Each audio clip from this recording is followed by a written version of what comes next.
well as a prominent sitcom writer. Alan Eisenstock will join me tomorrow at 1 p.m. And also on the line, I will have on our old friend Adam Nelson of hoopdirt.com. He's Davidson, and I don't even know if, would Michigan really want to go after an A-10 coach who's 60-something and, didn't give the ball to Steph Curry when he had the chance to go to the Final Four? I just can't imagine. Prefacing this, of course, I guess it was 6 days ago, the ETSU has a press conference. I asked about Mladen Armus's concussion, if he had played with it because he was in concussion protocol. I got Steve Forbes angry at a member of the press for the first time, although he came on the show the next day, and we discussed it and so on and so forth.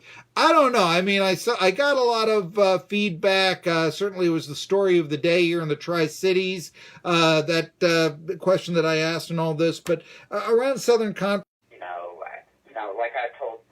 We talked about, I don't think there's, knowing Coach Forbes, and, I go on about it, so, but in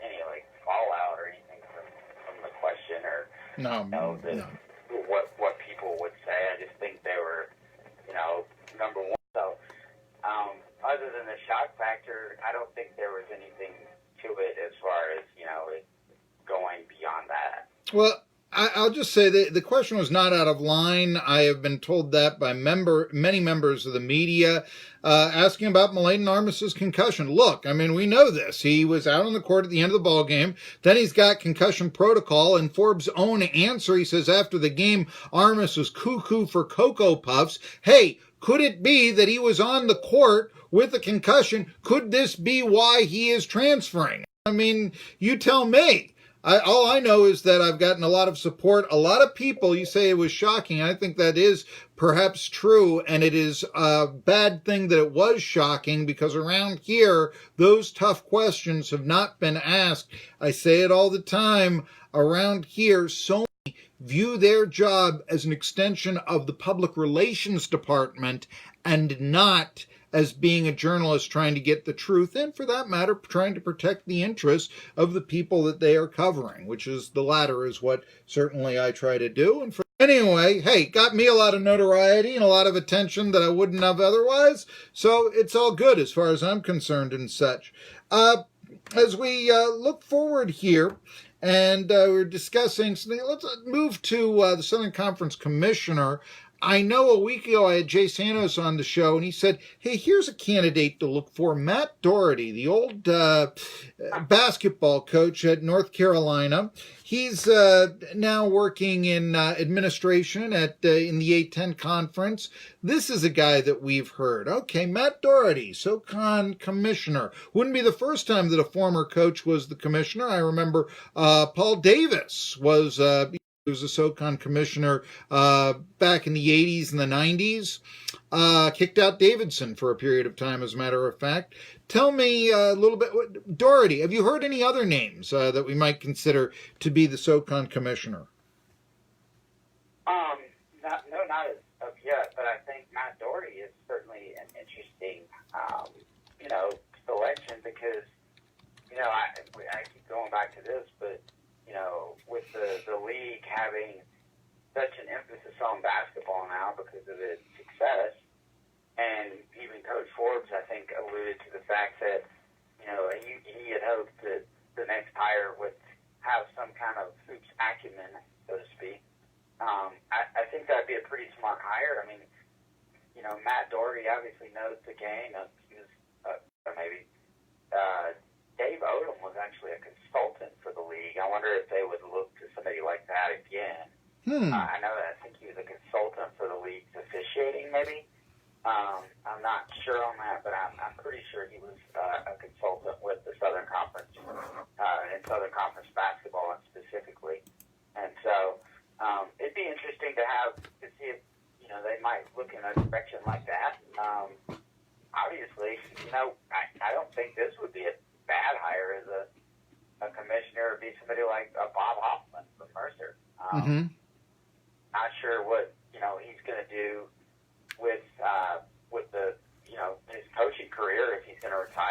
look for another job. But I think that would be somebody that, he's kind of ushered in Mercer into the Southern Conference now. So the fact that he's been at a lot of different levels of basketball. I mean, he's coached, I think, at Oklahoma Baptist, and also was out as an assistant under Kelvin Sampson, I believe, when he was at Oklahoma. Mm-hmm. So he's got a lot of experience and knows the game. I think that might be somebody that you could look at as putting into that role. It can't hurt. Well, now we've got here are the three presidents that are working with the search firm for a new commissioner: Brian Nolan, ETSU, and Wofford. By the way, I thought Wofford, and you mentioned this to me privately over the weekend when we had a conversation. That's interesting because Wofford wins, and your first thing is, yeah, that's a good, champ in both basketball and football, sure, yeah, and then you start thinking, wait a minute, they didn't pay Mike Young. That's why he's at Virginia Tech. Well, Virginia Tech might have had the first dibs no matter what Wofford was paying him, but you get the idea. That was said to be why I want to apply for that Virginia Tech job and let them know that I'm available here at Wofford, that sort of thing. So that's an interesting wild card. I want to have the Wofford president on the show to pick his mind and see, what are you? If the next commissioner is basketball centric, though, as the John Iamarino was, and I think that's a good thing, but where does that leave SoCon football, which isn't what it was? Does it delve into the Big South? Is there any way to prevent that? What do you think? Is that the way to go? Basketball first, in your opinion, SoCon John Hooper? I think it's the way to go, but it's probably going to upset Apple on the gridiron scene. I mean, you look at what the Marshalls, the Georgia Southerns, and Appalachian States did in the past. So the league's obviously got a reputation, and then you also look at the NFL players that have come from the league, the Terrell Owens, the Randy Moss, the guys that have played in the next level even. And I think that at some point that tradition has to be upheld. I think one-sided basketball, because the league does have such a tradition in football now. If it were a conference that had not won national championships and Walter Payton awards in the past, it might be a little bit easier to do that. But this is something we haven't really talked about, but I think college football is changing in a way to where there's becoming more of a disparity between FBS and FCS. I see that. Yeah. Eric, on all this, but that's a long time ago. I mean, that's Paul McGuire out of the Citadel or something. I don't believe there was anybody drafted.